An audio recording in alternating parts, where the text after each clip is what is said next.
Joining me tonight is Margo McNeil, State Representative, District 69, correct? That is correct. Yeah, we had a little discussion about that before. Margo was saying that the districts, they would know the representatives in the areas pretty much, but maybe not the district numbers. I don't think people pay too much attention to the district number. We just had election in 2012, and new districts were drawn prior to that, and numbers. So it changes everything around when they do that. It changes every 10 years, and 2 years ago it changed from 78 to 69. There you go. Well, we're going to kind of do a two-part show tonight. The first part is going to just talk about the legislature in general and straighten up some misconceptions people may have about what legislators really do and what the hours are when they go to Jeff City.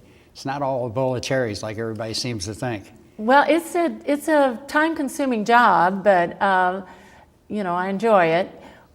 We generally are in session from January through middle of May, and we go down each week, trying to go into. I usually leave here around 9, get down, do a little office work beforehand, and then we go into session, and we will go until Thursday afternoon, and stay down there the whole time.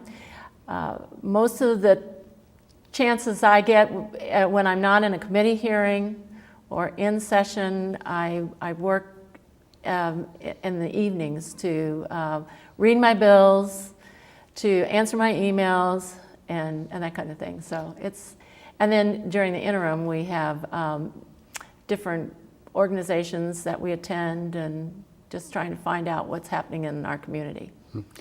What's amazing to me, and the viewers I'm sure probably don't realize that when you're in session, you may have hearings at 8 o'clock at night. Yeah, I have a hearing that goes from 5 p.m. to usually 7 p.m. every Tuesday. And then I also have a hearing the next morning at 8 o'clock, goes to 10. That's the education hearing. And then oftentimes we'll come back at noon to 2. And then we might even come back a third time if we're working on some really difficult bills, 4 to 7 or 8. So yeah, it goes. We spend some long time in sessions. Yeah. And I'm sure you get a lot of constituent calls and emails and. We do. It depends upon the issues, and I love hearing from people because it does let me know what they're thinking and what is important to them. Yeah. So, I get. I generally have. I generally have 100 to 150 emails a day, maybe 100 a day. That's quite a lot. Yeah. Now, as time has progressed, email 10 years ago, nobody was hardly emailing except businesses. Has it really picked up the last couple of years? It has, and the interesting thing is, a couple of years ago, we were told that the best way to contact your legislator was a traditional mail piece, that they looked at that more, had more weight, carried more weight than an email, or another. And then of course a phone call was considered premium or a visit, but the email has really gained some stature.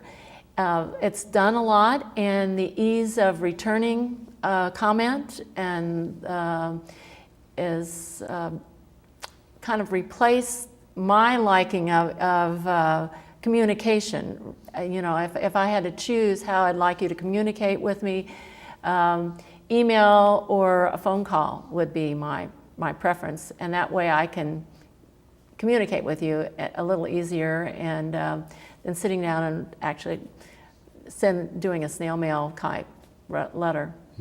So the problem with snail mail, it may not get to you before the bill comes up, and right. You really can't gauge community sentiment how to vote, can you? I mean, if you probably look at all the emails, pro, con, whatever, and then kind of decide how you're going to go with this. I do. I really take into consideration the emails I get, although I think another important thing to remember is that each legislator sits through hearings, and we listen to debate on the floor. And there are some points that come out in the hearing or on the floor that might not be thought about by constituents. So on occasion, I will decide perhaps to vote a way that some of my constituents are not happy with, but I usually will write back and explain why it was I thought it was a good idea to do a certain way. But yes, I try to follow my constituents as closely as possible. Okay. And I think I do. What committees are you on this year? This year I am on elementary and secondary education, healthcare, or health insurance, Ways and Means, which is the tax committee, and a committee called Rules. Rules is reviews every bill that goes to the floor.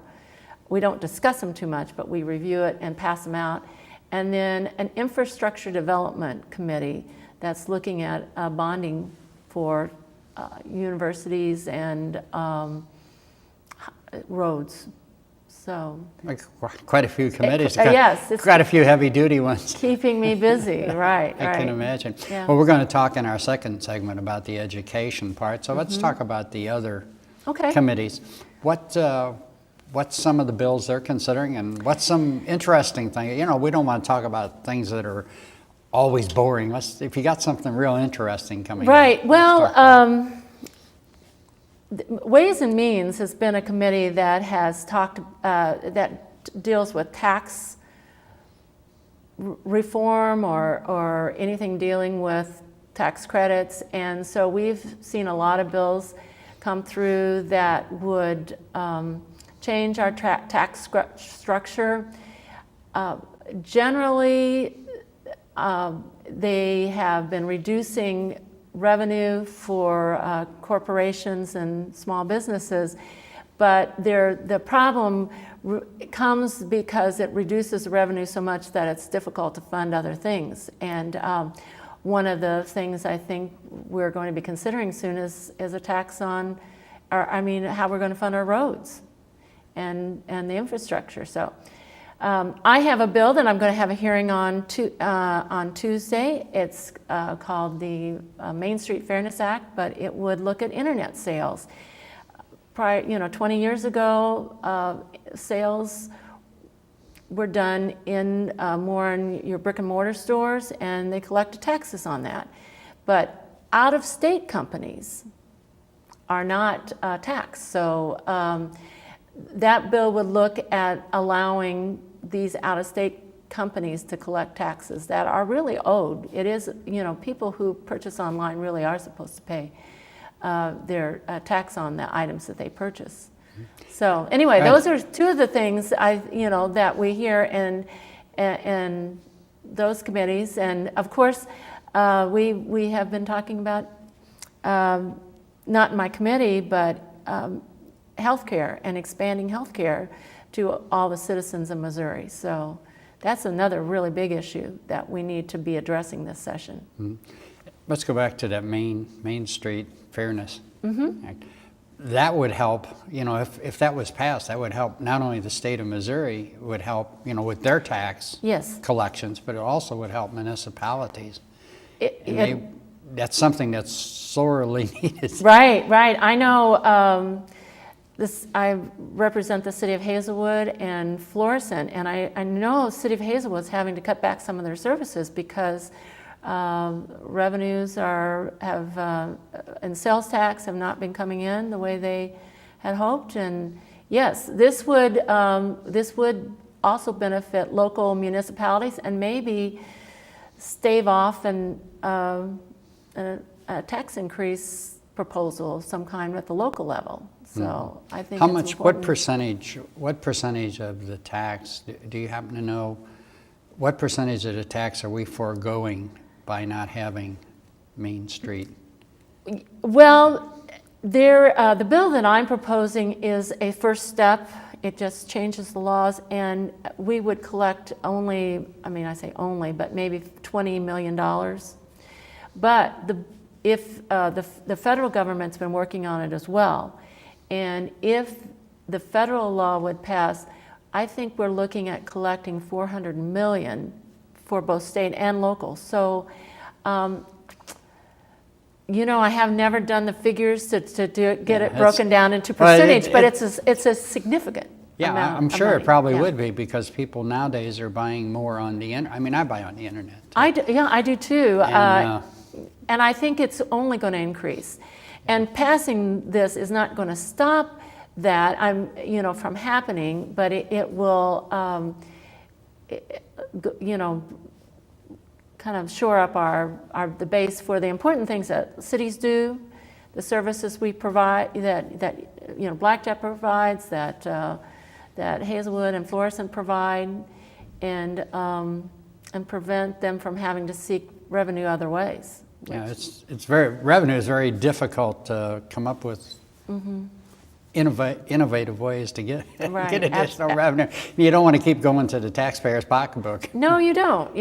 And it isn't the people who buy from out-of-state internet companies.